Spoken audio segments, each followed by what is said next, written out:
Our country is in serious trouble. We are stronger together. They are two candidates who couldn't be more different. We should just cancel the election and just give up, right? The first time that a major party has nominated a woman for president.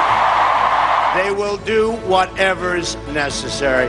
The Clintons are criminals, remember that. Donald Trump is out there stoking fear. Where do they stand on the issues that matter? You don't know! How do they plan to unite a divided nation and world?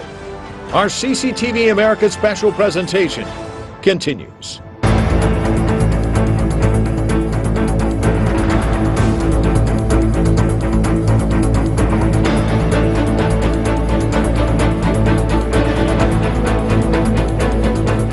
Live from Washington, this is a special edition of CCTV News.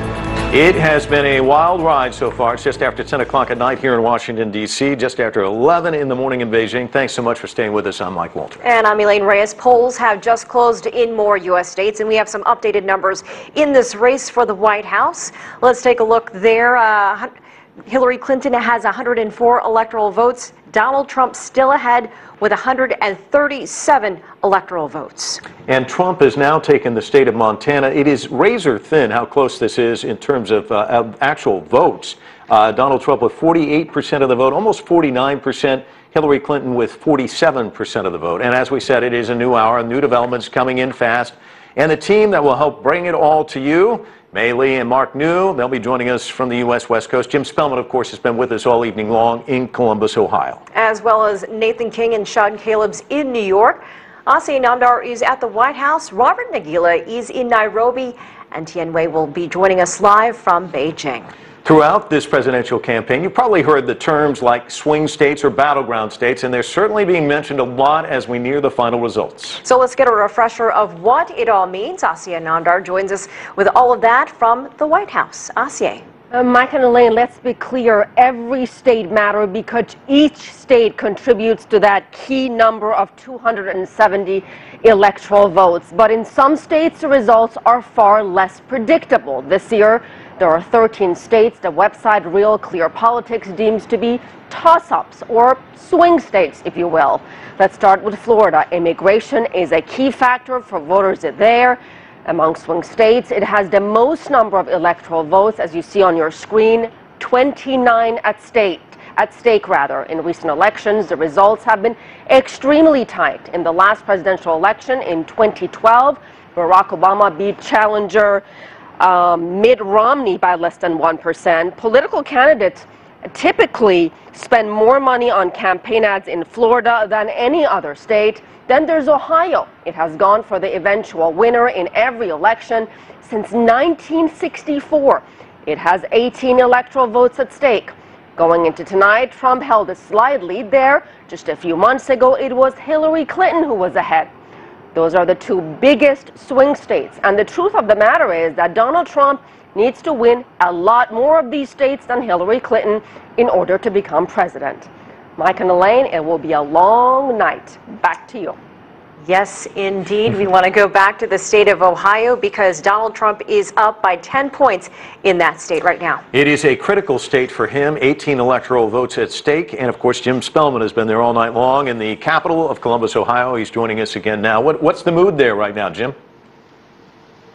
Well, Mike and Elaine, it's very tense here. They're still counting the votes. At this point, Donald Trump has a lead of about 10 percentage points, but a lot of the outcome is going to depend on where the remaining votes come from. If they come from urban areas like where I am, the state capital of Columbus, or big areas like Cincinnati and Cleveland, that would be very good for Hillary Clinton. If the remaining votes come from more of the rural areas, that would be good for Donald Trump. And a lot of that is because there are really two separate economies here. There are more sort of technical, bustling, complex, dynamic, evolving economies in cities like this, and kind of older economies in more of the rural areas, economies built on manufacturing and things like coal mining. Specifically, the coal mining industry has really suffered here, and in certain parts of the state, that is driving a lot of the vote towards Donald Trump. Earlier this week, I was able to visit coal country and take a look at this push between coal and the future of green jobs. Take a look.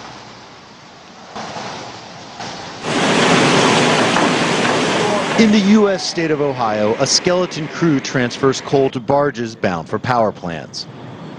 Coal was once a thriving industry in this region, but cheaper natural gas and tightening environmental regulations are hurting the industry. J.B. Holliday is shift manager. I have half the workforce here that I used to have. I have half the production coming out of this place because of unfair regulations. The shift towards green energy is playing out here on a personal level. The worst thing I've ever done as manager of this coal loading facility is have to call a young man into my office and tell him he doesn't have a job anymore. And for him to look at me with tears running down his face and tell me, well, what am I going to do now, boss? When a coal miner loses a job, they face an uncertain future. These are good paying jobs. People in the coal industry in this area often make $70,000, $80,000, $90,000 a year. If any jobs available in this area that pay that well in industries other than coal. This facility is owned by Murray Energy. Last year, the company employed 8,400 people. Now it's down to about 5,500. CEO and founder Robert Murray says the U.S. needs cheap, reliable coal, denies global warming is real, and is suing the U.S. federal government to stop tighter environmental restrictions. Even with all of the resistance that I'm putting up personally in my companies, we're losing. We're losing to these folks who want to get rid of coal. The battle over coal is playing out in the race for president. Hillary Clinton shocked miners in March when she said this. Because we're going to put a lot of coal miners and coal companies out of business. She says those comments were taken out of context, but they've hurt whatever chances she may have had in coal country. Yeah, put it on, right? Donald Trump promises to bring back the coal industry. We're going to put the miners back to work. We're going to put the miners back to work. We're going to get those mines open. It's not surprising that most here support Trump.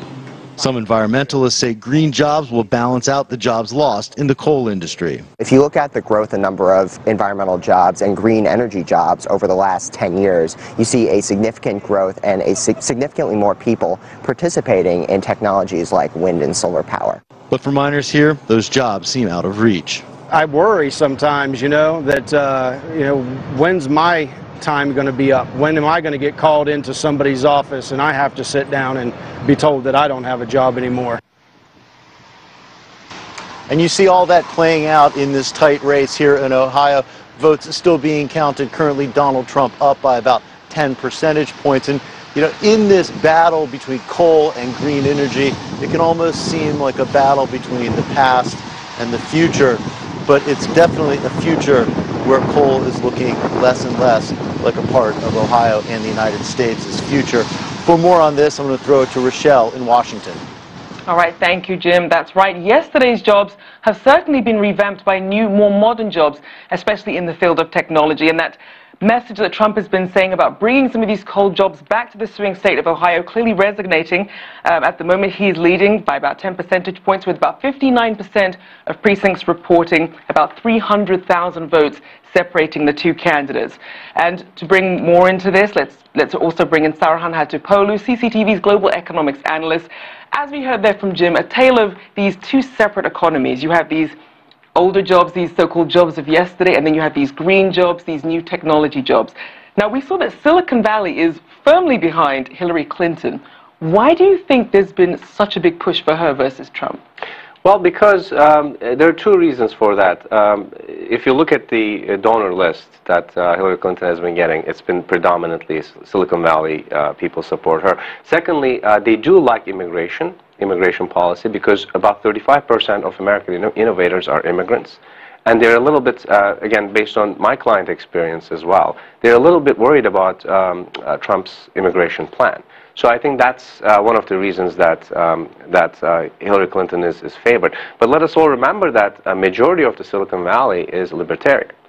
They like deregulation, and they're not going to vote for Johnson, obviously, but if Trump wins the presidency, they may actually benefit from an extent.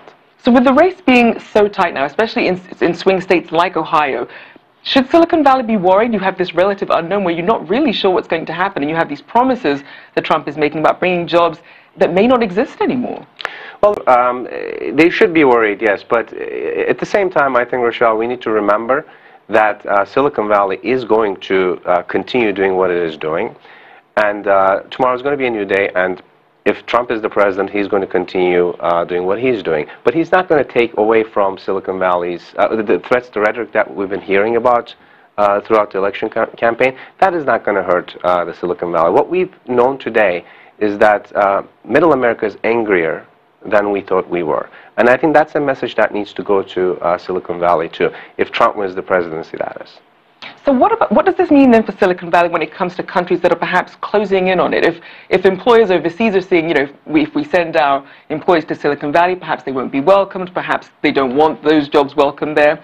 Anything to international employers?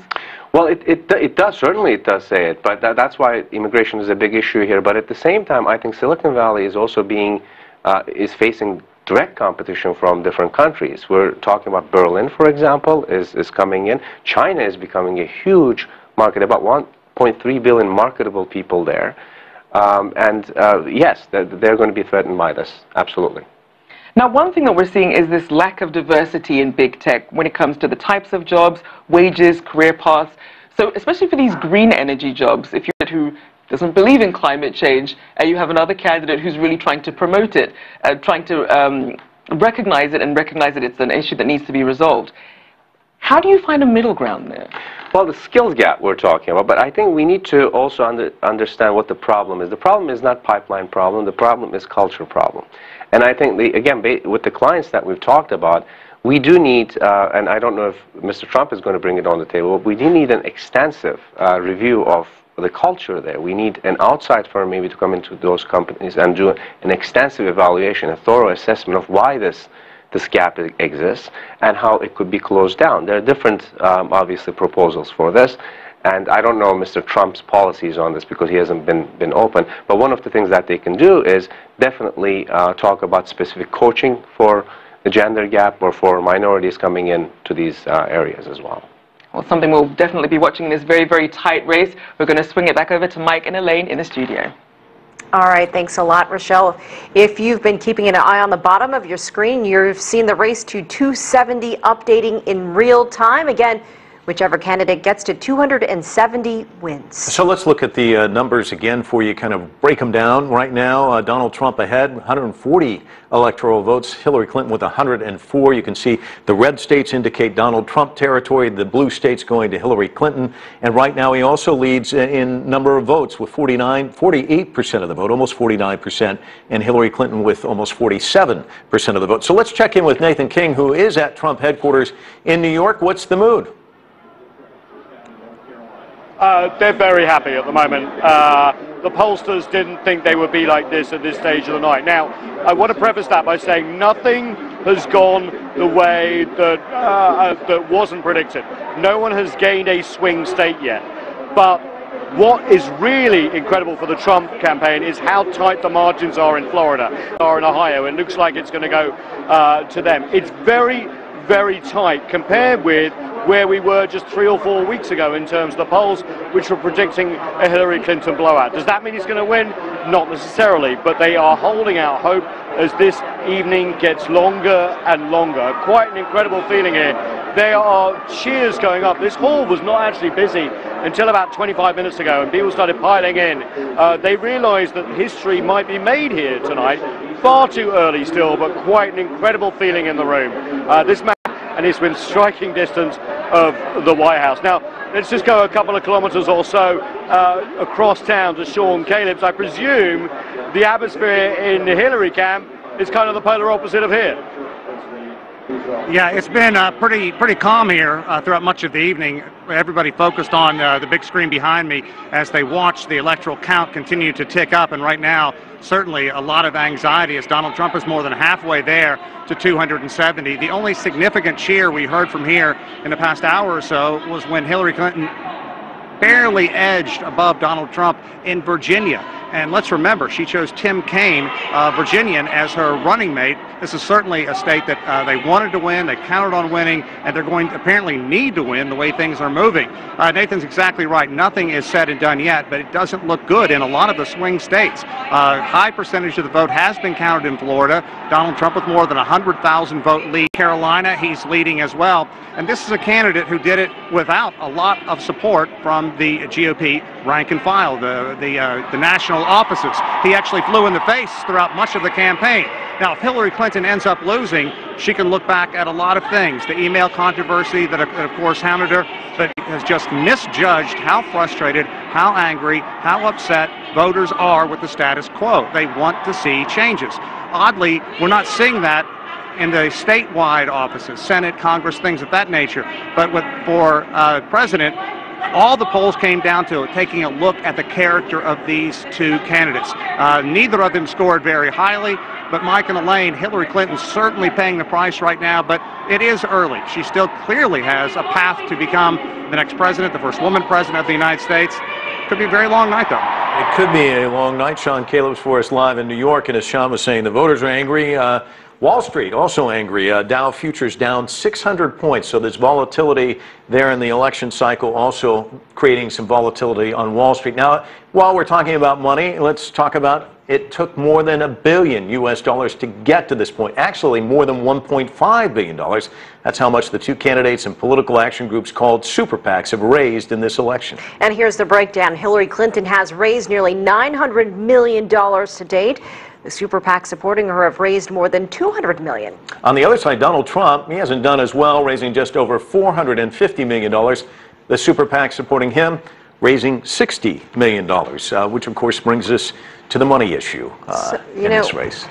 Is it necessary? I mean, Hillary Clinton outspent Donald Trump, and so, but for the loser, was it wasted money, as he had mentioned earlier in the campaign? Let's bring back in Eleanor Cliff. She's a political analyst with the website The Daily Beast. Let's talk about money. Hillary Clinton behind right now. She far outspent Donald Trump. Yes, but look at all the free media that Donald Trump got before it even got underway. The Shorenstein Center at Harvard did a study that concluded that Donald Trump was the beneficiary of $1 billion in free media in the months leading up to the first primaries, and they called him the first media-generated candidate in history. If he does go on to the presidency, I think we're going to be looking at how the media helped play a role in his rise. You couldn't wake up in this country for months on end without hearing about Donald Trump. You saw rallies that he held, the cameras were glued to him. Cameras were often glued on an empty podium waiting for him to arrive. He's made millions of dollars for the cable networks. It's been a reality show come to the political trail. Now, whether we approve that as a country and where it leads us to, I think, is yet to be seen. But the role of free television publicity in the rise of this candidate is significant. Well, his spending as well. I was looking at this today. From June 2015 through September 2016, Donald Trump, the presidential campaign, spent more on hats, $3.2 million, than on polling. So the money that was spent, it just seems just crazy. But as you said, even when he announced the opening of his hotel here in Washington, D.C., it was basically a media event, a free commercial for his hotel, and the media was there in big numbers. That's right. And the media then criticized him and didn't play some of the footage of when he toured them through the rooms. I think the media kind of collectively rebelled these last few months. I think the coverage of him has been very critical. But he has not run a conventional campaign. He doesn't have, advisors that you can list who talks to him on foreign policy, who helps create his thoughts on economic policy. He hasn't any of the apparatus of a traditional political campaign, and I think that's why markets going down, because they're nervous, not so much what he represents, but that it's so uncertain. We know so little about this man. He's never held public office. He would be the first president who never held public office or didn't distinguish himself in the military before he came to the presidency. And so he really is the culmination of social media and 24/7 cable news coverage. You just gave us a perfect segue because we're going to go to Jessica Stone, who's good. keeping her eye on social media. And of course, as you mentioned, he's been very much busy on social media throughout this campaign on Twitter, as we all know, even at 3 o'clock in the morning. Right. That's Jessica. Absolutely. Even at 3 o'clock in the morning, this candidate has really been his own defense mechanism, really, talking about how things go in his events, how things went at the debates even. You remember he recharacterized a lot of what happened there and pushed back against assertions that were made by the media. But, you know, the media has certainly gotten it wrong. Going into this, the Reuters had a prediction of 90% that Hillary Clinton would be winning. Nobody really saw that this would be quite as close as it seems to be at this hour. And so we keep on watching. You know, hashtags are aplenty on Twitter, and many of them have to do with politics. I just read some of the trending on Facebook: election 2016, Eric Trump, Electoral College. On Twitter, election night, my vote 2016, why I voted. Also people following the congressional races, Mike. So a lot of activity and exchange of ideas on Twitter. Jessica, Elaine here, just want to see if you've seen a lot of reaction to the surprise of where things stand at the moment. And what about Chinese Americans? How are they reacting on social media to what's happening right now? Well, what's been so interesting about my conversations with Chinese Americans over the course of reporting for tonight really is that there are people who identify more as small business owners, maybe tend to vote Republican. Then there are Democrats who say, I feel like Donald Trump is talking about all immigrants when he says anything against a Mexican American, and therefore I'm going to vote for Hillary Clinton. We did see just a short time ago the U.S. ambassador to China talking on social media about what happens next in the U.S.-China relationship, saying that really no matter what happens, he said the relationship will be stable, and that's certainly going to be a welcome message in Beijing, because whatever happens each 4 years of these U.S. elections, obviously the relationship between this country and others has to be maintained. I want to take you now to some interviews that I did with some Chinese American voters making up their minds about who to elect this election season. Welcome to Flushing, Queens, where you can get flower-flavored tea and exchange your dollars for Chinese yuan. It's New York's new Chinatown. People without speaking English, and they can get everything there. Maylin Tan and her son Oliver are loyal Republicans. Tan says the party's values make a perfect fit with Chinese culture. I'm Chinese after all, and you know, family and education are definitely on top of the list. This summer, the Tans backed Donald Trump to represent the Republican Party in the race for the White House. Even when Trump criticized China's trade practices and singled out Mexicans and Muslims for extra scrutiny, they stood by him. The Trump message is actually just very clear, right? He wants to encourage people to follow the rules. The question is, whose rules? A voter registration takes an average of 2 minutes or less to complete. Jean Lao Chin, a Democrat, says the tone of Trump's campaign reminds her of the 1950s. There was a lot of anti-Chinese sentiment, and there were active acts, you know, and actions of immigration in terms of cracking down on Chinese Americans. According to the National Asian American Survey, more than half of Chinese American registered voters plan to vote for Hillary Clinton, and only 11% for Trump.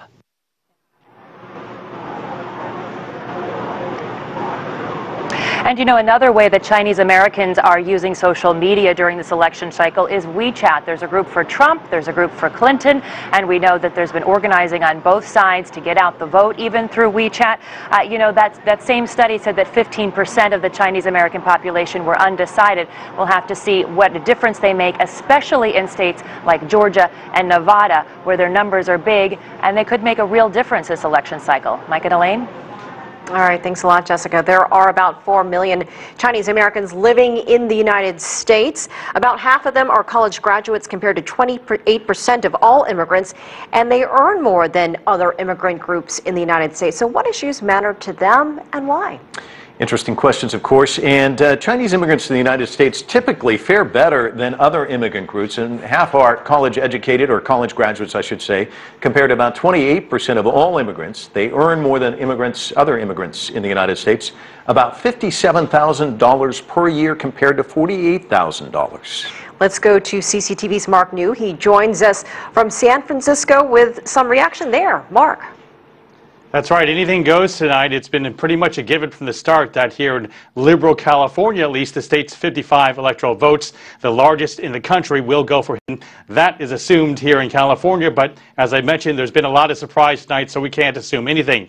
But as Asians are the fastest growing minority group here and across the country, it's important to get a picture of exactly what their voting trends are. In fact, according to the Chinese American Voters Education Committee, 50% of Chinese American voters in San Francisco declined to state a political party affiliation. That means they do have the potential to be swing voters or perhaps courted by political parties down the road.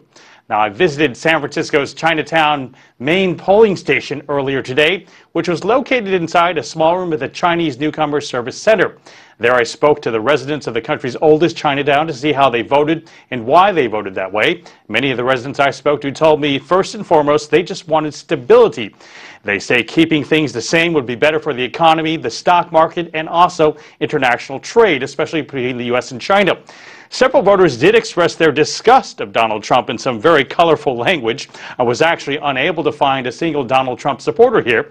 However, some Chinese voters did say they felt a sizable percentage of first-generation Chinese immigrants do support Trump. Let's have a listen to what they had to say, including a woman who thinks Chinese American support is split evenly among Clinton and Trump. I think if Chinese population is half support Hillary, half support Donald Trump. The first Chinese generation, they most support Trump.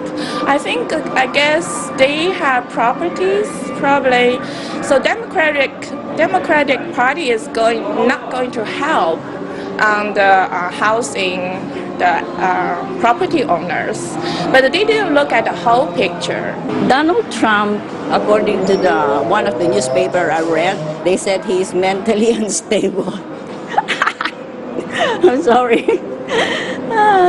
So we cannot have that kind of commander-in-chief. We need somebody who is more decisive. I'm going to vote for Hillary just because I feel like she's the safer choice out of the two candidates. She's kind of I'm not the biggest fan of her, but I feel like she's definitely better than the other choices that we have. I just become a United States citizen like last year, and this is the first time I can vote, so I want to vote to express myself. I want to vote for a Republican candidate, but for Donald Trump, I just don't like him. He's really mean to women, and the other thing, the only book he had read is a book he wrote himself. So I just cannot vote a candidate like him.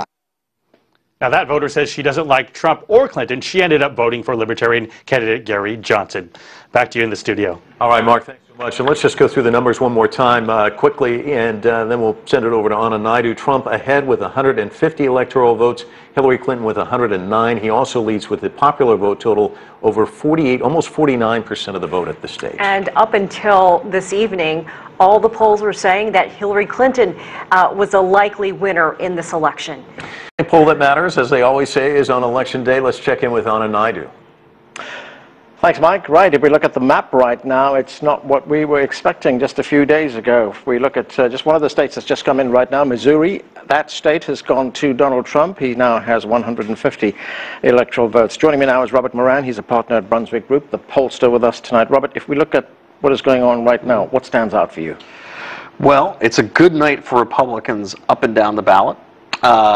So what stands out is Republicans hold the House and don't lose that many seats in the House. Very important. It looks like Republicans keep control of the Senate, which is critically important. The next election cycle will be good for them. So it looks like Republicans keep control of the Senate.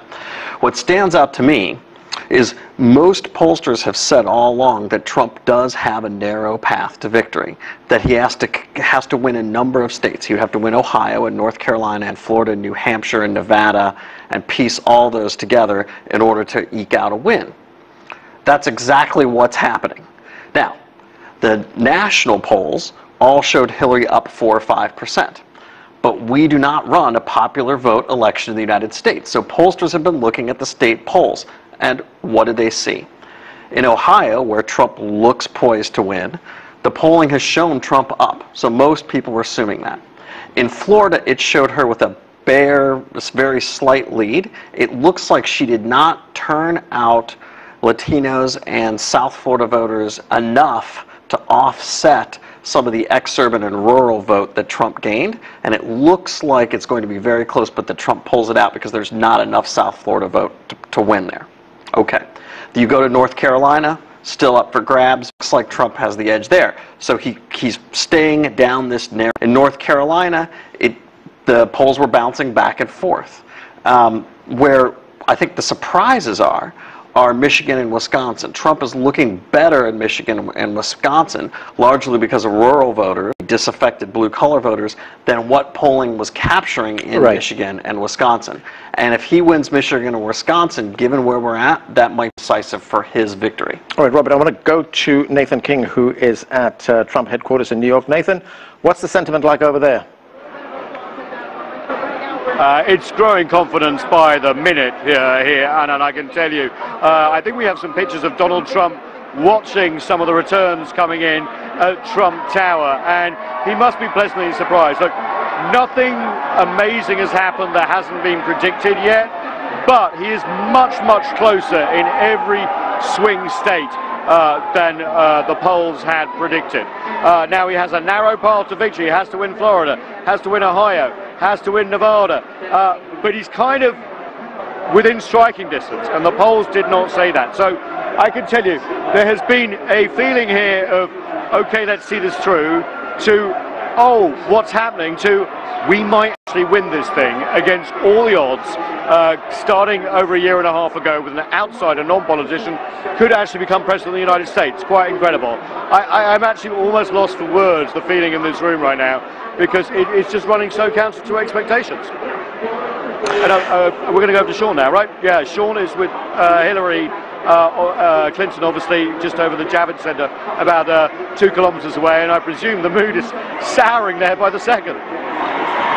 Well, you can see people wringing their hands at this point, Nathan. A lot of people just looking up at the big screen as the electoral count continues to ratchet up throughout the evening. A lot of people shaking their head, wondering how this can happen. You can almost read people's lips. The only huge cheer we heard in the last half hour or so, Hillary Clinton has pulled ahead somewhat comfortably in the state of Virginia. She should have been carrying that state very handily, considering her running mate, senator there, former governor there, a lot of definitely has the pull within that state.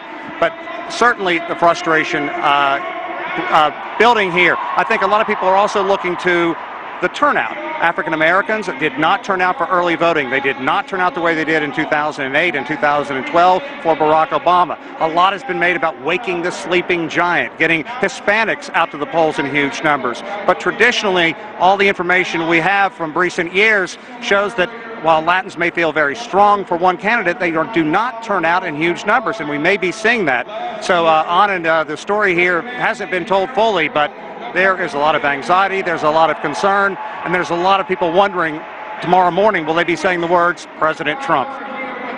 Thanks, Sean. Sean Caleb's there in New York, and back with me in the studio is Robert Moran. Robert, turnout that Sean mentioned, very important. As you pointed out right now, she did not get the expected vote she was expecting in Florida from the Latinos. Did not get the black vote in places like North Carolina and Ohio. That's hurt her, right? That has hurt her. Now, with polling, you're trying to model the electorate. And the challenge with any poll is you're estimating what the electorate will look like within a rough range. Now, there's a misnomer. Most people think that pollsters provide one number to their client. You're ahead 49 to 43. That's not true.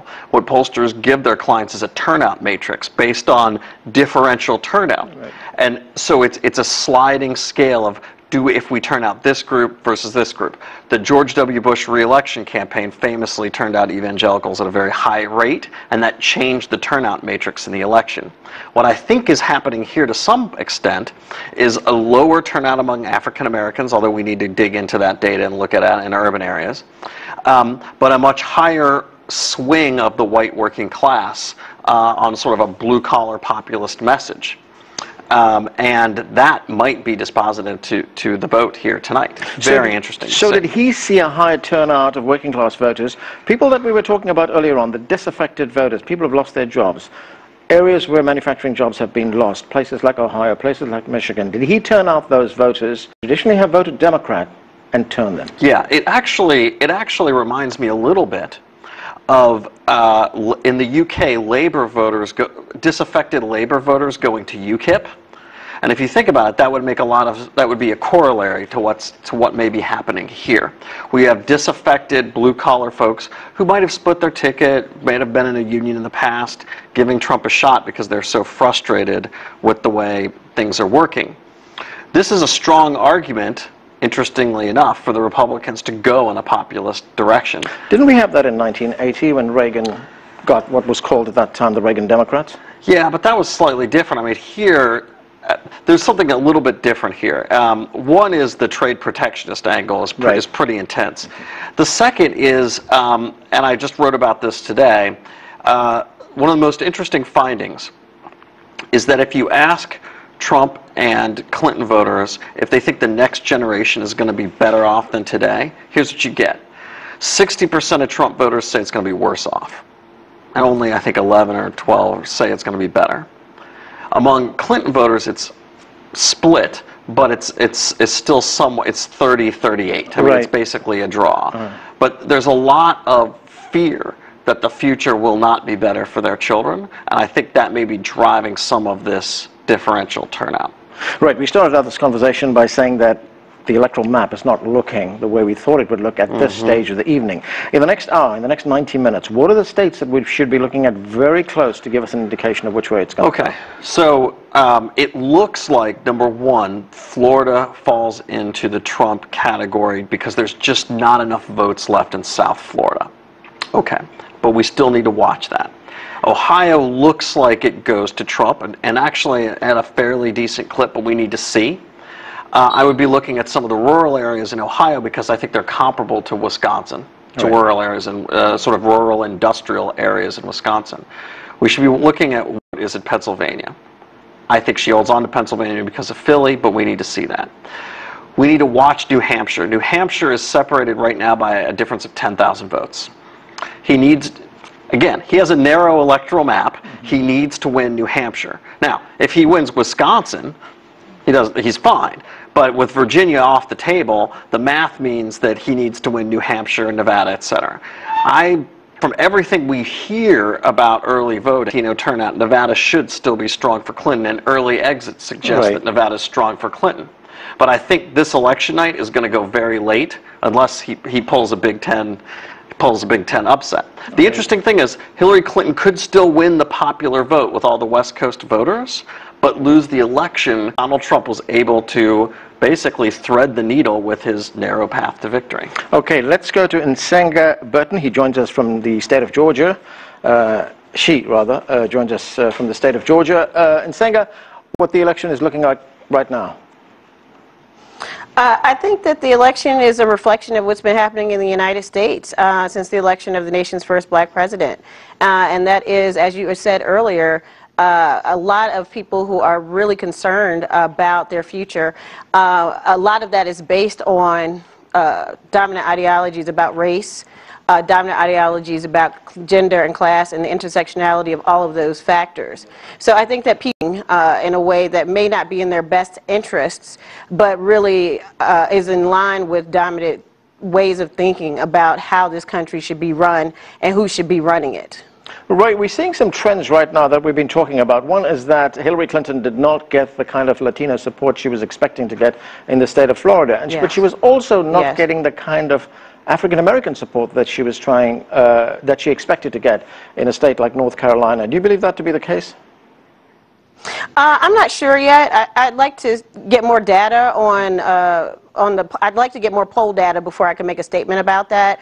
I'm really shocked by that based on her platform and her very specific and key platform policies that were going to have a positive impact on both communities. So I would be shocked if that is the truth. I'm not saying that it isn't. I would just need more information about it. But I do understand how some people could particularly with this latest email scandal. I think that really did do so damage with her or to her in those communities in terms of people who are trying to establish and build trust of someone who's seen as a member of the establishment. Right, and Singer, race has been a major issue in this campaign and, of course, has been in the headlines for the past few months. We've seen police abuse, documented police abuse against African Americans. We've seen street protests. We've seen the rise of an organization like Black Lives Matter. These are all very important issues. How do they fit into what we're seeing right now in this election? They don't. If Donald Trump is elected, endorsed by the Fraternal Order of Police, and this is an organization that failed to endorse anyone in the last election. So all of the progress that has been, I fear, that has been made in terms of uniting black communities with the local, state, and federal authorities may be deterred. So I think that a Trump victory, and this is someone who believes in stop and frisk. This is someone who did not walk back his comments about the Central Park 5. This is someone who thinks that we should be handing out the death penalty to more people, not taking it off the table, even though that there are racial disparities in how it's meted out. I don't see any type of reconciliation coming between the black community and the police. In fact, I think it'll be worse. What about criminal justice reform? You know, this country has the highest incarceration rate in the world. Most of those incarcerated are young black men. Of the war on drugs policies that were put in place in the 80s and the 90s. Is that going to change? I mean, there was some kind of bipartisan effort that was made towards a few months ago to try and reform the criminal justice system. Is that now off the table? I don't know if it's off the table. I think that they were doing what should have been done 20 years ago. What's now happening is that, you know, whites are being incarcerated based on drug habits, and so now that should have been on the table when there were blacks and Latinos who had drug habits and who were criminalized to keep a privatized prison system in place. So I don't know if it's off the table. I doubt very seriously if we have a Republican Congress and many of whom are investors in those prisons, I doubt very seriously that the effort to decriminalize some of these laws or some of these people, as well as the effort to get rid of mass incarceration or to at least diminish some of the major effects that it's had on our communities, will continue. I doubt very continue. And Sanger Burton, Associate Professor and Chair of the Department of Communications and Media Studies at Goucher College, talking to us from Athens in Georgia. Mike and Elaine, back to you. All right, Anand, thanks so much. Let's go back to the national map and kind of break it down for you because a couple of states have been called since we last visited with you. Ohio going to Donald Trump. He got more than 53% of the vote there, winning that 18 electoral votes in Ohio. But another important state went to Hillary Clinton. That's right. Hillary Clinton has taken the state of Virginia, a race that was actually much closer than anyone thought this evening, but she came out with a slight edge on Donald Trump by about 2 percentage points. Let's bring in Eleanor Clift again for some analysis of what's been happening here. So we have Ohio going to Trump. Hillary has won Virginia. Well, there are still several battleground states that are outstanding. Pennsylvania is key. If Hillary Clinton can hold on to Pennsylvania, that will help her. If Donald Trump makes inroads into the Rust Belt, Midwest Rust Belt, and takes Michigan and or Wisconsin, I think that would probably seal the presidency for him.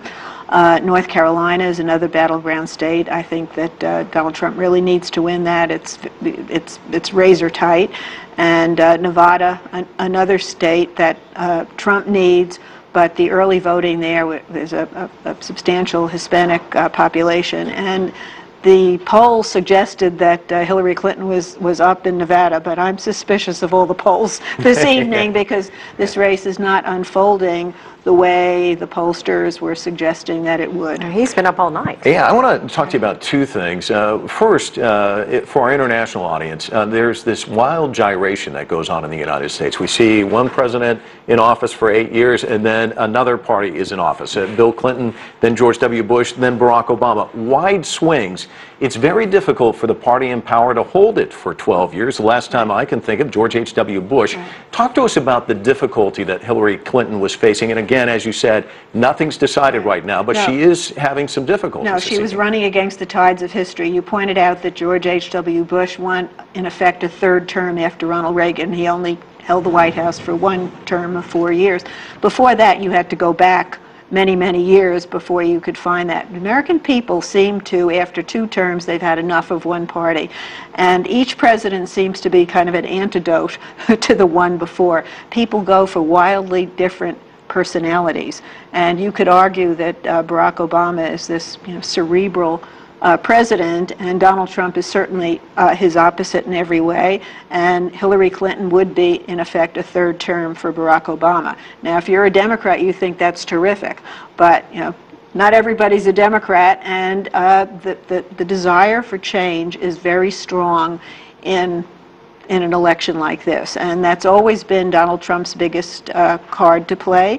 And his advisors were frustrated that he went off on all these side tangents all the time. It didn't stick to his message, but the side tangents made him an interesting person to watch. And so I think Americans are still watching this like a car crash on the side of the highway.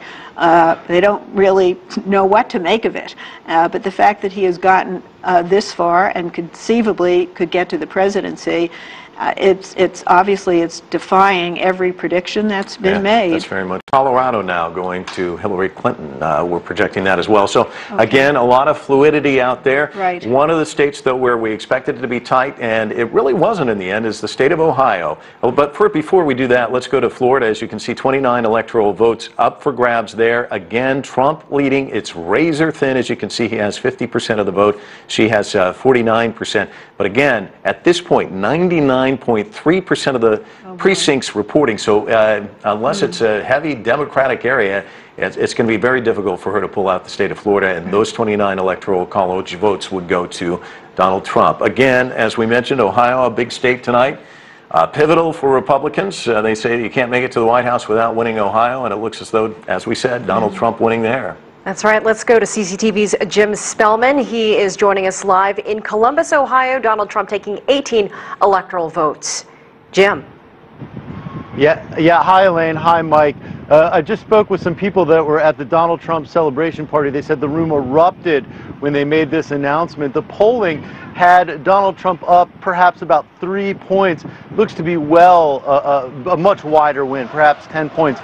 It's hard to put that down to what to credit that to, except for that Ohio is really such a different set of economies. It's 2 states, really. You have these urban areas with more high-tech economies, and you have this large manufacturing base. And I tell you, traveling around this state the last week, out in those smaller towns, the sense of anger at Washington and the sense that these folks feel that they've been left behind, not only by Washington, but by the economy, their dislike of trade deals, their dislike of globalization.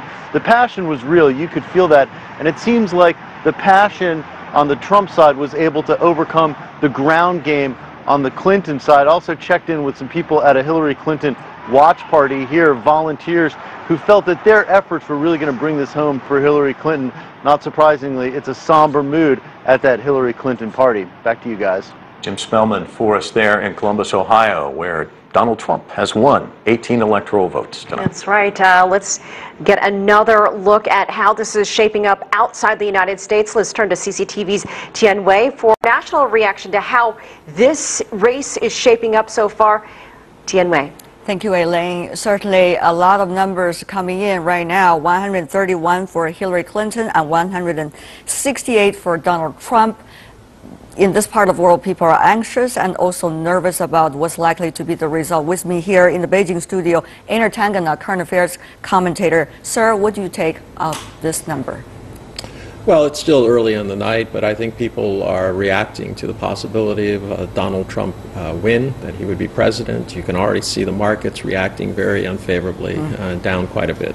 All right. Of course, some of the very battling ground states, Ohio going to Trump, but at the same time, Virginia going to Secretary Clinton. At this moment, we're still waiting for more numbers to come in. Having said that, though, what would this mean if Trump is in the White House for, let's just say, U.S.-China, and particularly U.S.-China playing their roles internationally? Well, you have to keep in mind that you're looking at the number 1 and 2 international manufacturing countries in the world. The U.S. has $1.5 trillion in exports that go out. That's roughly about 8.4% of the entire GDP of the U.S. So this is not going to be as simple as people think. I mean, Donald Trump, it's not clear exactly the specifics of what he intends to do. So it's going to be very difficult. There's going to be vacuums forming, a lot of concern about future cooperation. Well, at the same time, you see, at least in Mr. Trump's campaign, a lot of talking about looking inward. U.S. look at itself. Isolationist. And, yes, indeed, you would use that big word. On the other hand, you see Secretary Clinton is talking about more of a traditional role for America worldwide. So this time, if Trump in the White House, does that mean the previous policies of the U.S. regarding its international partner allies likely to dramatically change? Well, according to Donald Trump's own words, yes. I mean, everything from climate accord, which he says he needs to investigate more, to undoing the deal with Iran, to doing away with TPP, renegotiating NAFTA. This is going to change everything economically. Climate change has been regarded by China and the United States, at least for now, as one of the areas for their best cooperation for international governance, because this climate change deal has been reached in Paris. And if the Congress wouldn't approve it, and if Trump comes into the office, where to pick up with? Well, it's an executive order, so understand he has 3 alternatives. He can withdraw from the convention itself, he can just ignore it, or he can, there's a kind of in-between ground. First one takes 1 year, the other one takes 3 years. Ignoring it takes no time at all. So he can do that by executive fiat. At this moment, international governance is being regarded by both countries, China and U.S., as the best areas they can work on together and possibly have some positive spillover effect for the bilateral relations.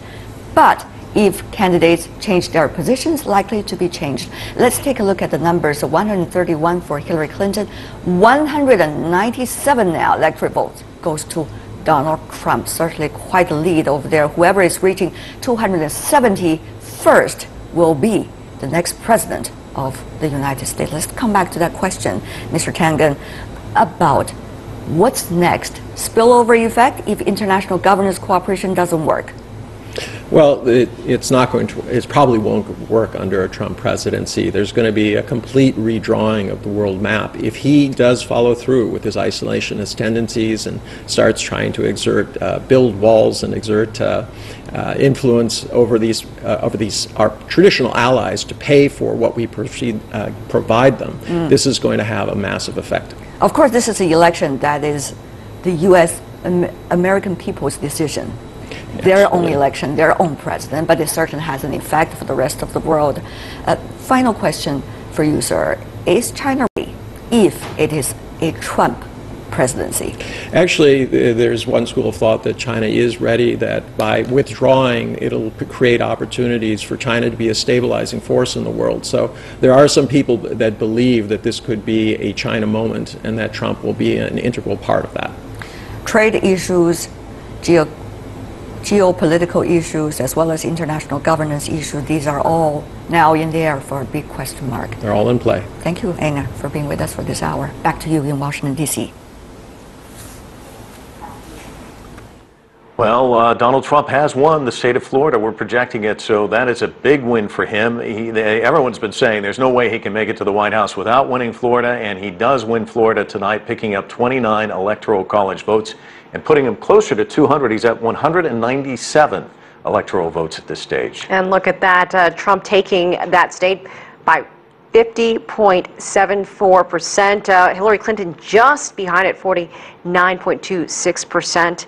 Again, this is a game changer because we've been waiting for Florida. He's picking up all these states that he needed to win in his very narrow, now wide path to victory. Eleanor, this has been such an unconventional campaign from the start. Many people writing Donald Trump off at the very beginning, along the way. And yet, one of the things that people talk about when it comes to the day of the election, you got to have a great ground game. And everyone was touting Hillary Clinton's ground game. And people were saying Donald Trump didn't have the ground game. Talk to me about this. No, I've seen all the statistics, the number of field offices that she had in Florida and Ohio, which dwarfed the number of field offices he had. But the thing is, the enthusiasm was on Trump's side. The enthusiasm on the Clinton side was sort of manufactured and forced.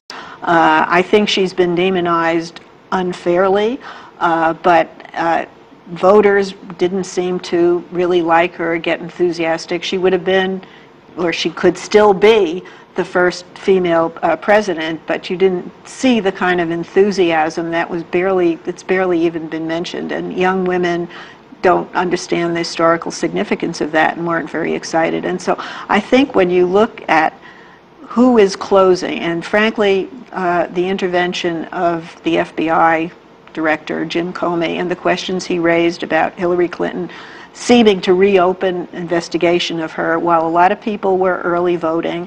And I think he then, on Sunday, just 2 days ago, said, okay, we're clearing her again, never mind. Yes, but it just reinforced the doubts about her, and I think dampened enthusiasm. I thought it would affect mostly the down ballot races, but I think it's a huge toll on her. She may still pull this out if she keeps Pennsylvania, and if that Midwest wall holds Michigan and Wisconsin, and if she wins Nevada. She can still win, but this is not, again, not the race that many Clinton supporters signed up for. And we're looking at the Pennsylvania numbers there. As you look at them, she's up 51%, but now Pennsylvania is not a luxury. She needs to win Pennsylvania. Oh, absolutely, yeah. But, if he wants to get to 2-7, he needs to win one of these blue states. He needs to flip a blue state. He hasn't done that yet. Eleanor, is this really a reflection of what's happening in other places around the world? We saw what happened with Brexit. All the polling was wrong there. We saw what happened this summer in Colombia with the FARC peace process, with the referendum, and citizens of Colombia also unexpectedly voted against that. We also saw what happened in the Philippines, where we had an unconventional candidate upend the establishment, the political establishment. Is this just another place in the world that is part of this larger trend? Yes, regardless of the outcome, the polls seem to be way off. And Nate Silver, who was widely quoted, I mean, he had Hillary Clinton's chances of winning up into the over 90 percentile, and now he's dropped it way down. And the pollsters have been telling us all along that they are averaging all the polls and that they figured out how to poll people with cell phones and how to reach people in many other different ways. I think it's very complicated. You don't know when to show up on Election Day.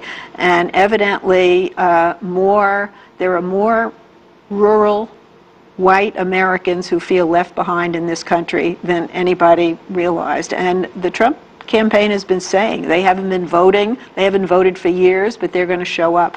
Nobody quite believed them. I think the pollsters thought it could make a difference of 1 or 2 percentage points, but without going into the data and without knowing the results, it looks like it could have had a bigger impact. And then Hillary Clinton is not Barack Obama. She didn't have the charisma, and to turn out African Americans who were so enthusiastic about the first black president is probably asking a little bit too much, although President Obama went out there and said, I would regard it as a personal insult if you don't come out, because it's my agenda that's at stake. He has a lot to lose. And his wife was the secret weapon also out there on the campaign trail. But let's check in with Sean Calebs, who's in New York at the Clinton headquarters, where I imagine people are on pins and needles, they're biting their fingernails, and they're watching these rest of these states rather closely. Without question. It has certainly been a sobering evening here. We have talked at length about the polls and how they showed that Hillary Clinton had a 4 percentage point lead, but there was always that margin for error. And our guest, I think, was talking about some very salient points. The fact that so much had been riding on getting Hispanic voters out to the polls, people who felt that they were outraged or offended by remarks that Donald Trump had made, and also African American voters. Remember, it wasn't too long ago when Trump said bluntly, talking to blacks, look, you live in bad neighborhoods, you have bad schools, what have you got to lose? Vote for me. And that seemed almost like a rallying cry for African American voters. And he talked about Michelle Obama, her famous quote, when they go low, we go high. And Barack Obama and his wife spent a great deal of time on the campaign trail in the last week trying to drum up support. but by all indications from early voting, African-American voting was down significantly from what it was in 2008 and 2012. And historically, Latinos do not turn out to the polls in huge numbers in the United States. And if that's what the Clinton camp was counting on, perhaps they're seeing the results of that right now. Without question, we can say that the Clinton camp is making some frantic calls out to campaign officials who are working in Florida, working in Pennsylvania, working in other states. There's the cheer everybody here had been waiting for coming out as the polls close in California. It's not official yet, but it certainly looks as though Hillary Clinton's on her way to capture those 55 electoral delegates. This campaign needs a shot in the arm late in the night. They need something that they can build on. They need it to win a handful of states, and so much attention on those so-called swing states, but it doesn't look extremely promising in a lot of those right now, so this could go on. We haven't had a lot of drama in presidential elections in the last 3 cycles, but Nathan, it's here you pick it up and talk about how things are across town in Midtown at the Trump camp. Yeah, completely the opposite, Sean. There is so much relief and joy in this room right now. Cheer after cheer, because even though not all the swing states are being called and we're not making calls, it looks very, very good for Donald Trump at the moment in states that should have been Hillary Clinton's. All the polls show her leading by a narrow margin. I am not overstating the fact, but this room now, even among his staff who thought he wasn't going to be president a couple of days ago, are now entertaining that thought. Quite an incredible race, considering people dismissed him 15 months, 16 months ago, that they thought he didn't have the money, he didn't have the political skills to carry on all the insults that he's leveled at people. Well, he's proving them wrong tonight. Whether he makes it to the White House or not, we don't know yet, but he's going to come pretty close. That we do know. Back to you in the studio. So Hillary Clinton has just won California and Hawaii. She's up to 190, so it's much more competitive now, 197 to 190, and so she picks up California and Hawaii. Of course, California, a treasure trove, picking up 55 electoral votes there. Right, that's but again, very, very tight. Donald Trump picking up Idaho in the meantime, so the numbers are getting a little bit closer. Numbers going down as far as the markets go. Yeah. They are tanking on news of what is happening right now with this race. Let's check in with Rochelle Akufo with more on what's happening there. Rochelle. Well, you're absolutely right, Elaine. No doubt investors are glued to their screens tonight in anticipation of the result. The bottom line is leadership changes in the U.S. influence how global markets perform. Just to give you some updates, equity markets, the Hang Seng and oil all falling. We also have the Aussie dollar falling 4%, the Mexican peso losing 11.5% of its value. We also have people wondering whether this is bigger than Brexit. We're seeing the Dow down 700 points. So as we take a look at what's happening, I'd like to bring back in Sauhan Hatipolu. Obviously, the market didn't price in this sort of reaction. Did not at all. But it is a knee-jerk reaction. I think we need to take a step back, and we need to, first of all, the election is not over, even though it's very close to a Trump victory. This is what happens in Wall Street. This is what happens in emerging markets. When something unexpected happens, this is the reaction you get. But what I'm more interested in, Rochelle, is seeing how this is going to unfold in the next couple of days into next week. Now, I'm personally thinking that there's going to be a comeback because fundamentals are still not that bad in the United States. And again, when Trump becomes the president, or if he becomes the president, he's going to bring in a team with himself. He's not going to be the person that we've been hearing about. So eventually markets are going to come back to it because of the strong fundamentals that we have for the U.S. market, definitely. Now, one of the biggest losers that we're seeing at the moment, the Mexican peso. Are you surprised that it's lost so much of its value? You know, the Mexican peso has been the variable in the past 3 weeks. Every time after a debate, if Clinton did well, it strengthened. If Trump did well, it lost value. And yeah, because, I mean, look what Trump has said about Mexico and what his policies toward Mexico are going to be. It did not surprise me that it fell. It surprised me that it fell over 10%. And that's pretty horrific. We'll be watching that all throughout the night. Now, Asian markets are open. Also, the Australian market, we saw the Australian dollar taking a hit. Some of its biggest banks also taking a bit of a loss. Are you surprised by that? Not at all. Not at all. I mean, this is a major shock. We call this exogenous shock. And it happens. So these are reactions that the markets are showing immediately. In those markets, they may even come back tomorrow to a certain extent. It will still close down, don't get me wrong. I don't think there will be any developed country or emerging market that will close up on a Trump presidency.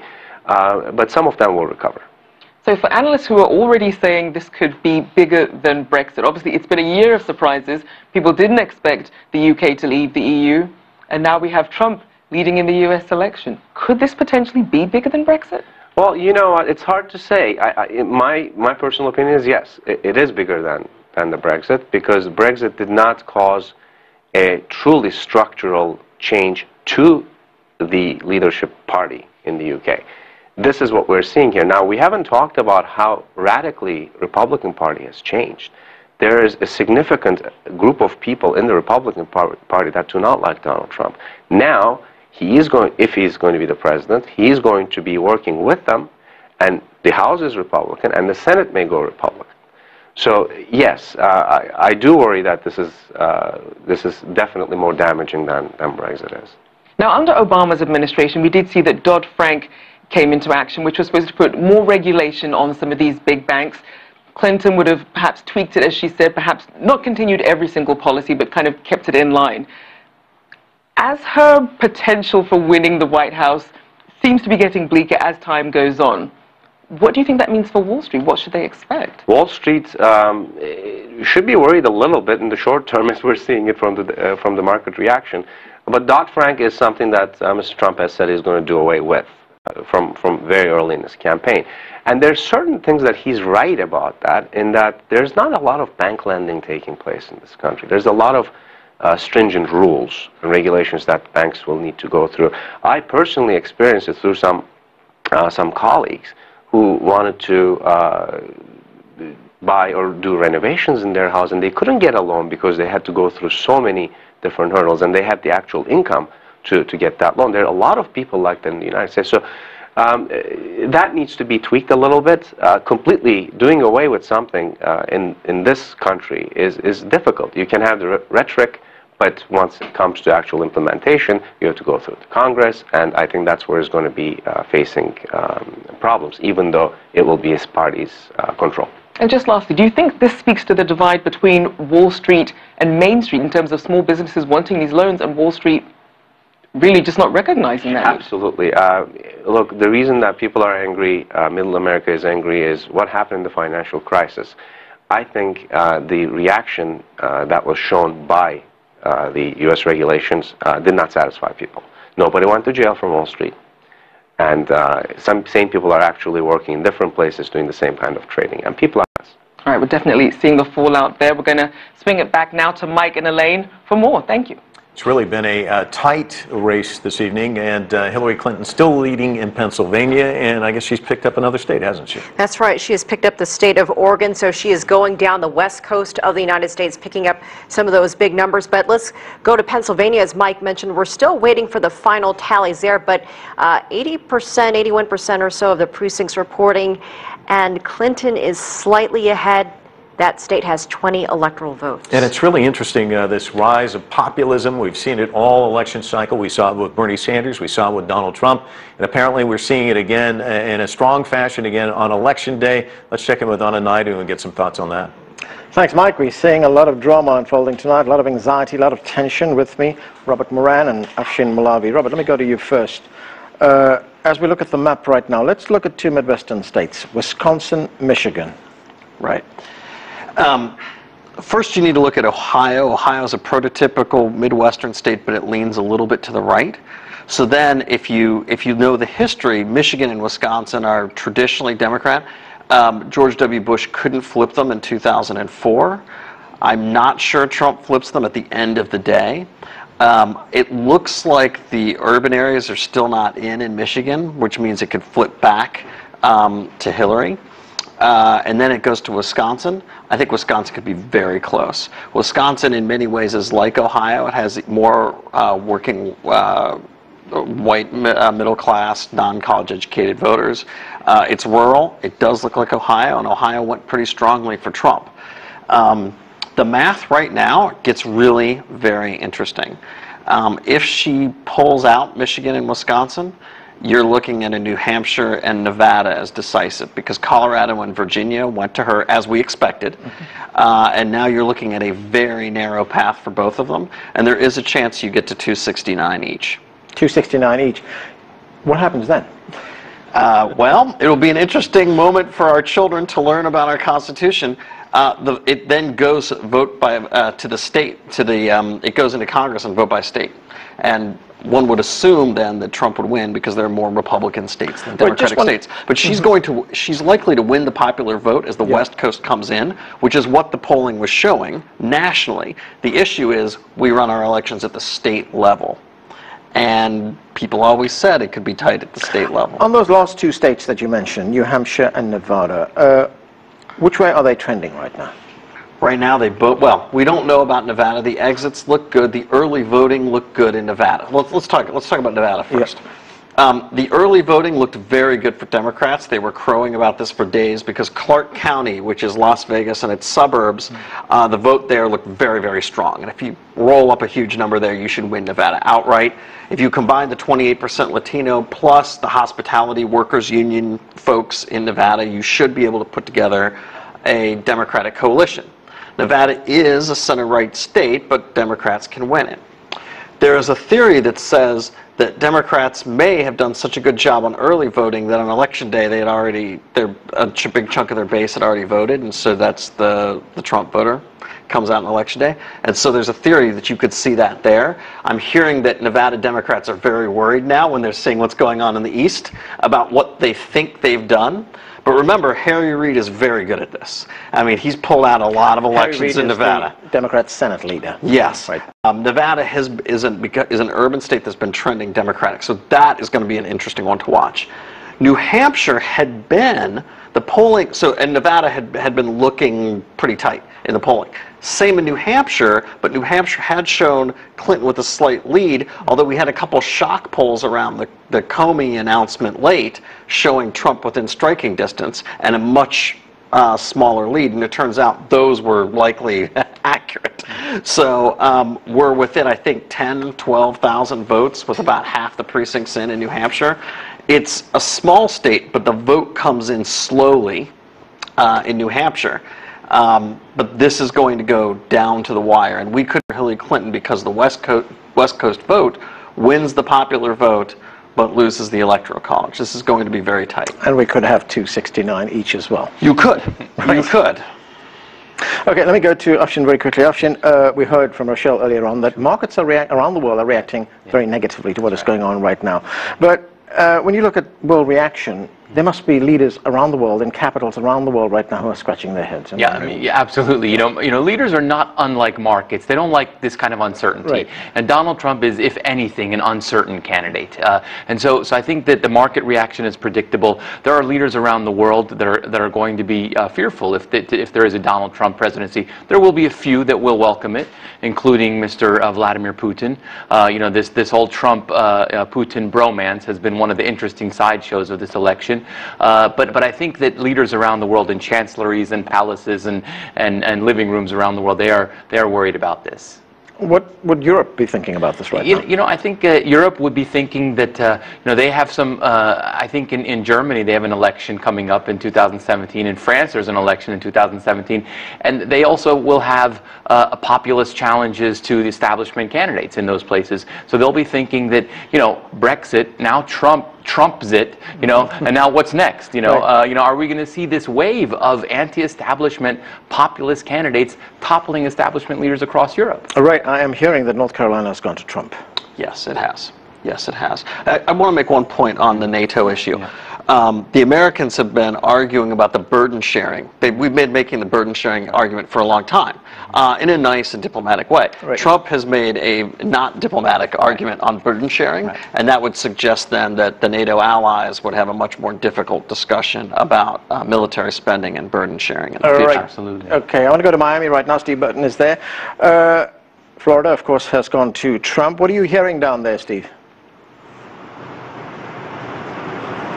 Well, you know, it's really close here in Florida, as you might imagine. And, you know, this is absolutely fascinating because over the course of the day, we've been talking a lot here in Miami about the huge turnout among Latino voters, which of course traditionally a pretty reliable constituency for the Democratic Party, particularly here in Miami, just to the north in Fort Lauderdale and Palm Beach, that big swath of population, some 6 million people or so living along the Atlantic coast, and of course along the central urban corridor around Orlando, where we've seen a huge increase in the number of Puerto Rican voters since the 2012 election, as many people flee the economic woes on the island. And this time some 15% of the electorate here were Latino. This is a state with about 23% population of Latinos, and of course this was the moment, many Latino leaders said, where the influence of that community would really be brought to bear. And given Donald Trump's hardline stance on immigration and illegal immigrants in this country, the Clinton campaign had been expecting that the huge turnout amongst that community was really going to give them a boost, particularly here in Florida, but also in other states like Nevada and to a certain extent North Carolina as well. But you know, what appears to have happened is Donald Trump has built up this coalition that he's talked about all the way through his candidacy, and that's a coalition of people that generally haven't been to the polls up until this point. You know, here in Florida, this is pretty much a two-speed state. You've got these urban areas, pretty metropolitan, highly educated, and then you have very rural, lower income, predominantly white areas, particularly in the north of the state and along the panhandle that stretches into the central time zone. And what we've seen is a much higher turnout in those areas than we've seen in previous elections. People that have sat out elections up until this point, basically turning out for Donald Trump. And it appears that Donald Trump knew something that the pundits and the analysts here in Florida didn't know, and that he could get those people to the polls, the people he's been saying he can get to the polls all along. And this is being borne out in these swing states throughout the East. So it'll be very interesting to see what happens when things move across to the West and we start getting results there, and see, you know, whether or not that trend continues when we move over there.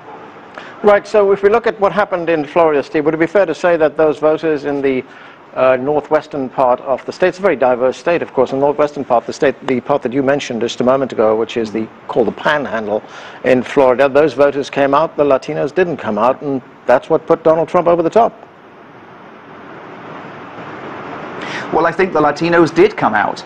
This is the fascinating thing. You know, we saw huge, especially on Sunday in early voting, we saw enormous turnout here in the Miami area. And, you know, a lot of Clinton strategists were pretty optimistic at that point, you know, that they had Florida in the bag. You know, but we also heard from the Trump people saying, Florida's looking good to us. You know, we think we're going to do well on election day. It turns out that he managed to get more of his supporters to the polls than Clinton. And who would have thought that we'd have been talking about this? Because everyone has talked about the superior ground game that Hillary Clinton has. You know, up until just a couple of months ago, Donald Trump only had one field office in all of Florida, a state with a population topping 16 million people. He had one campaign office in Sarasota, compared to Hillary Clinton, who had campaign offices in most of the counties. And everyone talks about the get out the vote game. Hillary Clinton inherited a lot of the get out the vote infrastructure that pushed Barack Obama over the top in states like Florida twice, in 2008 and 2012. Well, it appears that Donald Trump had a get out the vote apparatus as well. Okay, thanks, Steve. That's Steve Maud reporting there from Miami. Let's go now to Asiya Namdar. She's at the White House. Asiya? Anand, thank you. As you've been talking about this race, certainly a lot tighter than many people had predicted. CCTV's White House correspondent Jessica Stone joins me now. Jessica, there's still a number of states to watch, but the bottom line is that this race is extremely tight right now. And tight in places we didn't expect to see it quite so tight. Places like Wisconsin, Michigan, Pennsylvania, any one of these states, if Trump picks it up, it puts him in a much stronger position, if not giving him the 270 electoral college votes that he needs. And, you know, looking at the exit polling in these places, these are polls done with people that leave the polls. Wisconsin, Michigan, Pennsylvania, there's a theme running through these exit polls. Most of them believe that free trade took away their jobs, and if they felt that way, they voted for Donald Trump. The people that didn't feel that way felt that way voted for Hillary Clinton, but not in the numbers that she needed to do better in those states. And so obviously those states still have not been called, but one thing is for sure, these are voters in Rust Belt, what we would call Rust Belt states, heavy manufacturing presence, places that have lost a lot of jobs. And you note, we just looked at the map, Wisconsin and Michigan right on the Canadian border, obviously affected by NAFTA. Many American cars, the Ford cars, are made in Canada, in Michigan, and in Mexico. And so they feel the effects of trade between these three countries very strongly. Jessica, how important was this win for Trump? North Carolina, Ohio, and Florida.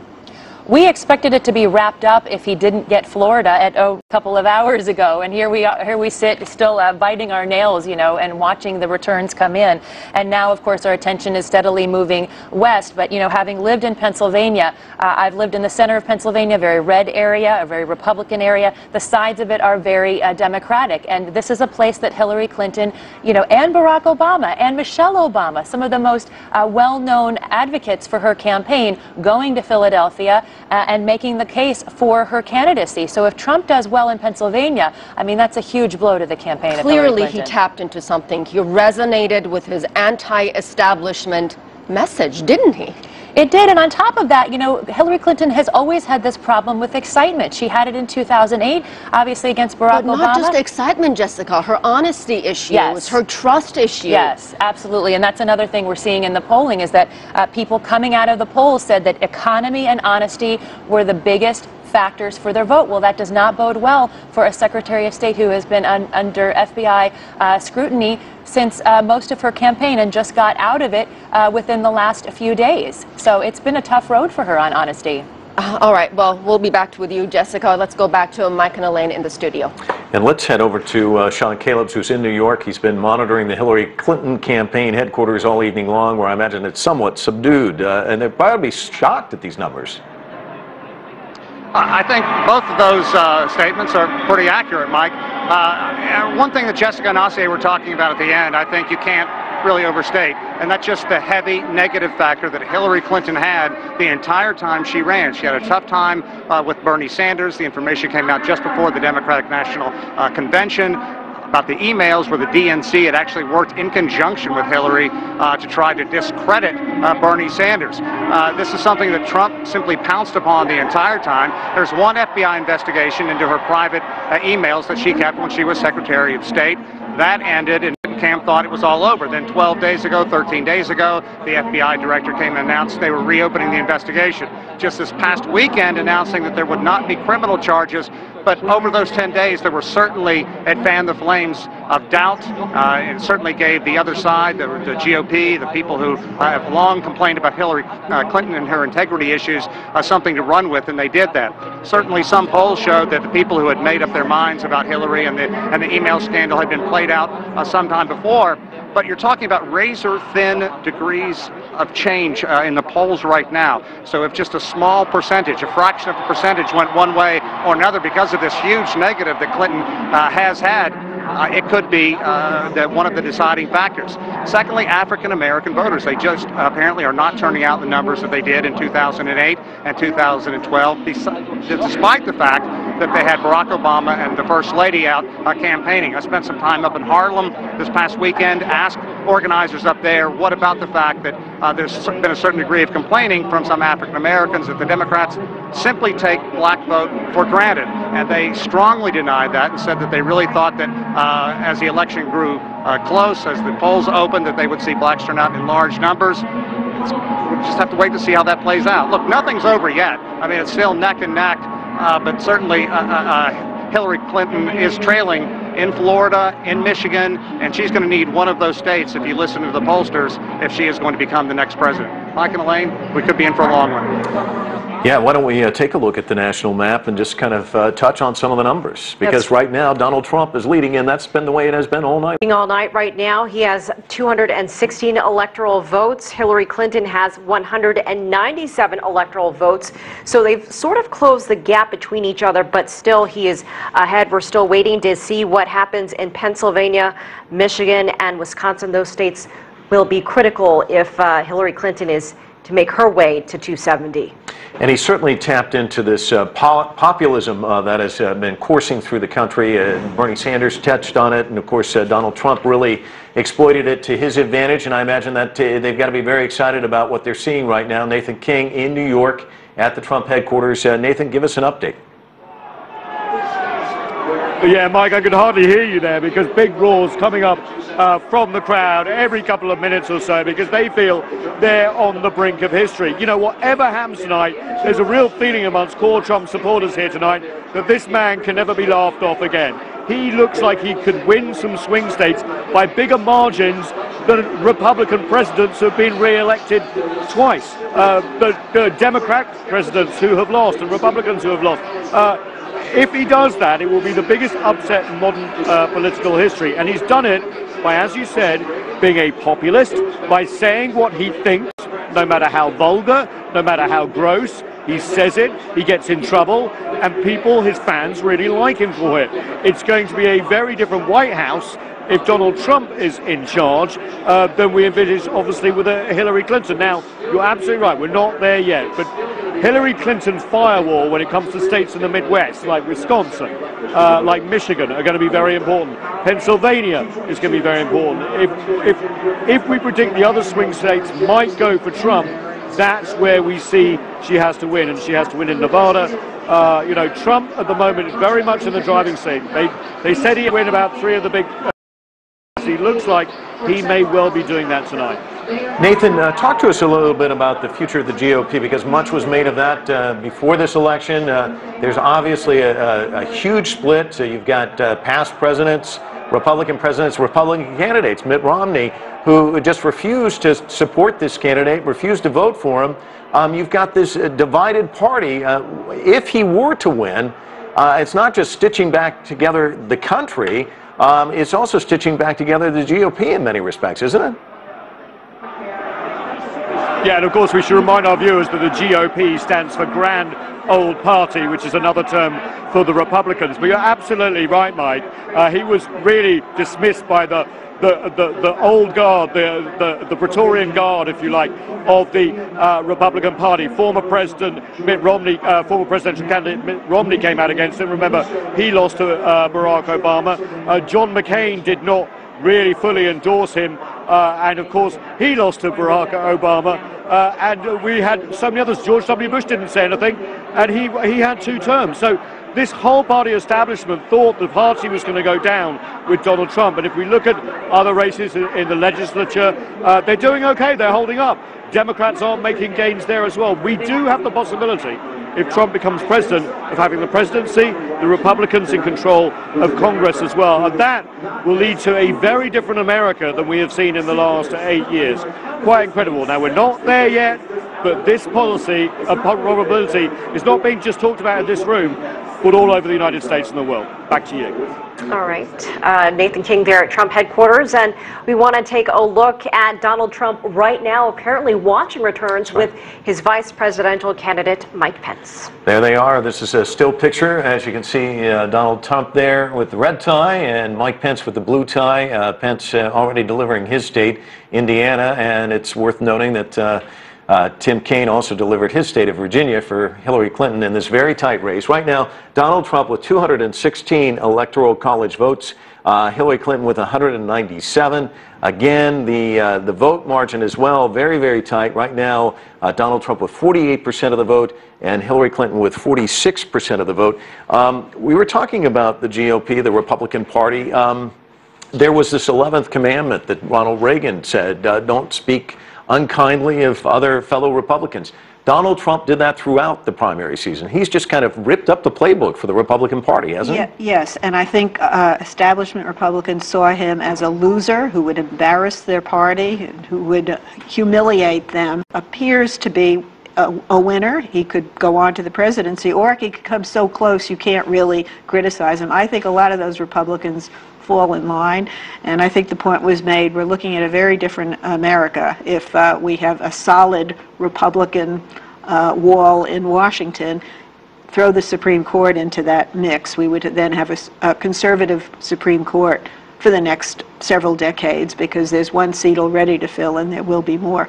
So I think, you know, Democrats are really nervous. Hillary Clinton would have to win Pennsylvania, Nevada, and New Hampshire, and Wisconsin, and Michigan, basically, to get over the top. It's possible, but it looks like there's a different America showed up to vote. It isn't the inclusive minority-led America that is the wave of the future. It is kind of, it's the old America, and they seem to be carrying the day. Talk to us a little bit about class, because that was a big part of this campaign. Bernie Sanders talked about the rich fat cats. Donald Trump said, hey, I'm your only hope. I'm not taking money from all these people. I was looking at the Center for Responsive Politics, a nonpartisan, independent nonprofit. They've tracked spending. You know, when you tackle all this money together, the candidates running for Congress and the presidency, somewhere north, almost $7 billion. It's almost obscene how much money's flowing in spigots. It's totally obscene. And of course, Trump pledged to totally self-fund his campaign. He didn't do that. And a lot of the services that he bought, he would book events at his hotel and then pay him, and he paid himself for the use of the plane. He never revealed his tax return, which first president in decades who hasn't done that. The fact that he has been able to present himself as the voice of the little guy when he stiffs the people who work for him. He has a terrible business record. I think, you know, the media really did not do a great job here, because they did not really investigate him back when it mattered, when he was still in contention. By the time they went after him full bore, it became part of his case that everybody was after him and it's a rigged election. So again, we don't know what the outcome is here yet. Right. But whether Trump wins or loses, he's come awfully close, which I don't think anybody predicted. Well, we are hearing big cheers at the Trump campaign headquarters in New York. Let's go live to Nathan King with an update on what's happening there now. Nathan. You know, we're playing it very safe here on CCTV America. We are not calling states until we know. But I can tell you some conservative news networks that begins with F and ends in X basically are calling state after state that Hillary Clinton should be holding. And we wore up in the room just now as the Wisconsin name came up. Now, if, and it's a big if that went to Donald Trump, it could be over, because that was part of her firewall. And we're hearing wars and wars and wars. They've just called another state as well. You know, Trump was expected to win some of these, but he's winning by bigger margins than people expected. She's losing by bigger margins. People just cannot believe here that they are on the verge of the biggest political upset in modern US history. And what a future this country will have. A populist from nothing, if he wins, suddenly president of the United States. Now, he always joked that his wife told him if he was going to run, he was going to win. Well, maybe his wife can take that to the bank in the morning. We'll wait and see. But Hillary Clinton's path to the presidency is getting narrower and narrower here, and Donald Trump's is getting wider by the minute. Donald Trump, you mentioned this. This man's a businessman, hasn't been elected as a governor, a senator, a member of Congress. That's the normal path to the presidency. We have seen generals win in the past, but this is really, truly remarkable, isn't it? It is, and remember, he was a reality TV star. That's what really made him popular across the country. He was very famous here in New York as a property developer with a bit of a reputation as a playboy, but not really across the country until, of course, The Apprentice, and that rocketed him to global fame, if you like. That's what people in China, that's what people in Europe know about him. So can you imagine okay, we've had an actor as president here in the US, Ronald Reagan, but he was governor of California before. He had a long political career. This would be someone who has no political experience, was a reality TV star, suddenly being catapulted into the highest office in the land, a commander-in-chief of the biggest nuclear power in the world. Quite incredible, and obviously we're seeing some reaction in the financial markets, we're seeing some reaction all over social media. People can't quite believe we're here, but America is speaking right now, and what America is saying right now, and this could change, is that they agree with Donald Trump. They like Donald Trump, they like the way he says things, and they're putting a tick in that box. Nathan King live for us there in New York at Trump headquarters. Let's take a look at the map right now. We see a change. Donald Trump with 232 electoral votes. Hillary Clinton with 209. So we still have a little ways to go before we hit 270, but it's we're getting closer. Yeah, he's about 40 points away, so very, very close. And of course, one of the campaign themes that he started with right off the bat was building this wall with Mexico. So let's check in with Anna Naidu and get kind of an international perspective from Mexico's standpoint. Right, that was one of his big themes during the election campaign, that he would build a wall on the US-Mexico border and that Mexico would pay for it. Well, back with us is Laura Carlson from the Center for International Policy. Laura, let me ask you first, what do you make of the map right now and what's been unfolding over the past 2 hours? Shocked, really shocked. I think that we did believe that there was a substantial lead, or at least a relatively sure lead, for Hillary Clinton. People in Mexico in particular have been nervous for quite a while because there's so much at stake. You know, the wall on an entire border which is unprecedented, it's not just a symbolic issue. We're talking about really blocking the relationship that's been built up over centuries between the United States and Mexico. And that's not even the biggest thing, which would cost up to $25 billion and also include this whole built-up militarization and surveillance component as well. But the deportation of 11 million undocumented workers. There's a recent study out that says that if he went ahead and did this, which has been a campaign promise from the beginning and repeated numerous times, there would be a shock and a depression in the U.S. economy, because these are workers, that would be far greater than what we saw in 2008. And that's not even to talk about what would happen in the United States. He's talking about freezing remittances, which are $25 billion a year to the United States that are going to the poorest and most vulnerable families. So if you're trying to stop migration to the United States, that's the instant recipe for increasing it astronomically. Right, enormous consequences there for Mexico. But do you think that the election rhetoric would be tempered if he comes to power? And we also have to remember that this election is not over yet. Well, it's possible, and there are certain legal barriers for the kinds of things that he wants to do. But actually, these things, the majority of them, he could do even through an executive order. In some of these, like banning the Muslim immigration, and freezing remittances, he could actually do that fairly easily. Now, politically, it might be another thing. There's huge chunks of the Republican Party itself that really do not believe in these measures, that believe that they're far too drastic.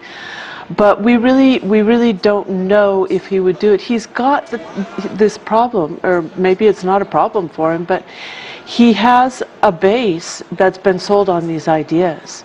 And these people are not going to take it lightly if he all of a sudden says, well, this was just campaign rhetoric. Right. And that base has whipped up a level of racism. It's deeply painful for people from Mexico to see this happening, because there's a strong message coming out. You are the enemy. You know, not only, it's always been a culture in the United States of foreigners.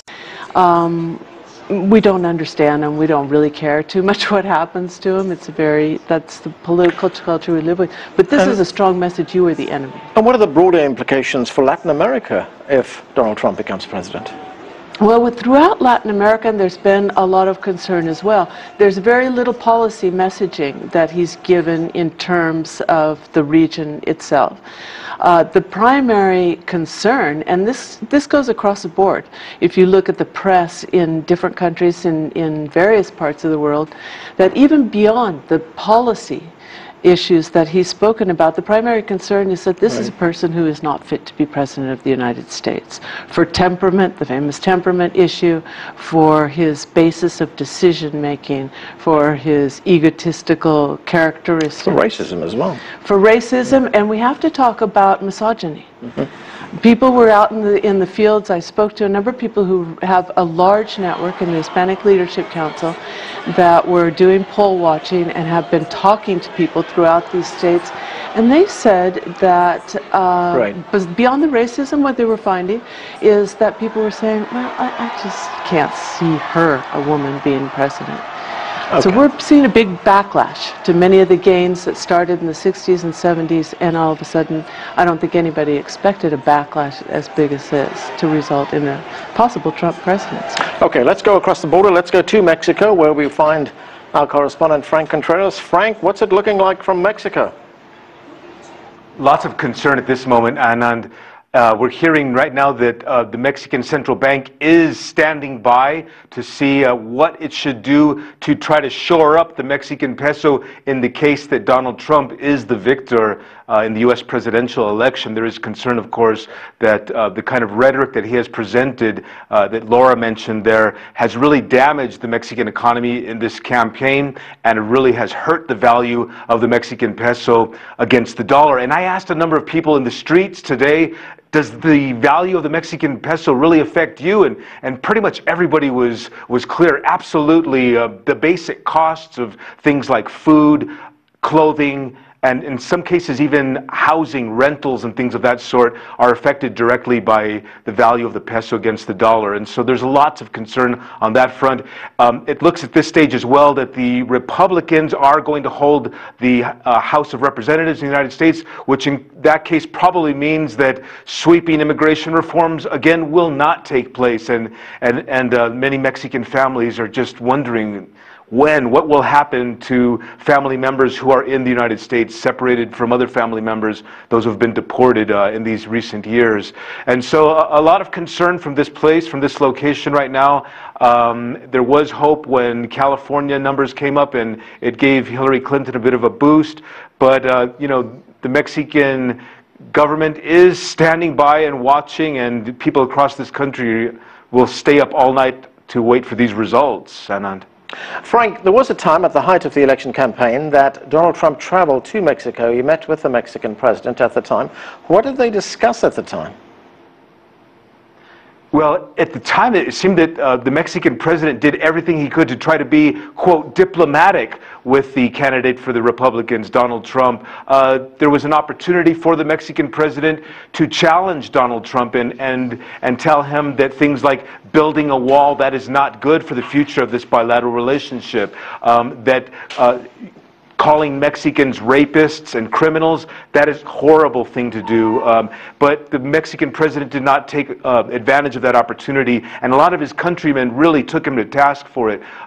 Poll figures here show that the Mexican presidency was harmed because of the way it behaved in the face of Trump's visit. Short hours after that visit, as you know, Trump traveled to Arizona, where he gave, again, a very harsh speech, build the wall speech, and deport immigrants from the United States, rhetoric from that place. So it was an opportunity for the Mexican president to stand up and say something, and he didn't take that opportunity. So at this stage, it looks like the final 2 years of Enrique Peña Nieto's presidency would be a very weak presidency in the face of a Trump White House, if that is the case. All right, thanks, Frank. That's Frank Contreras, our correspondent, talking to us from Mexico City. Laura Colton is still in the. Frank raised an important issue there, that we could see a Republican-controlled Congress, we could see a Republican in the White House. Immigration reform is out the window. Yes, and that's a huge concern. It's been a dream that's been postponed of the entire Latino community in the United States. It was a promise of Obama's, and he was not able to get it through Congress. And they were pretty much poised to work with the Clinton administration and finally be able to resolve this problem, because the issues that have to do with not fixing the broken immigration system are breaking up families. They're creating these illogical labor flows between the two countries, and it's an unsustainable situation on a humane level and on an economic level as well. So that will be a severe disappointment. Now, the only bright spot that some people have mentioned regarding this is that the Trump candidacy, like other very harsh anti-immigrant measures in the country in the past, has mobilized, especially youth among the Latino population. Right. And in the past, that's meant that there are certain gains even after a significant loss. We could see that happening. I think the fact that the vote's not coming out perhaps at the levels that we anticipated, given the degree of threat to this community, is not a good sign regarding that, but we may see a new organ coming up. Okay, Laura, I'm going to have to leave it there. Thanks for joining.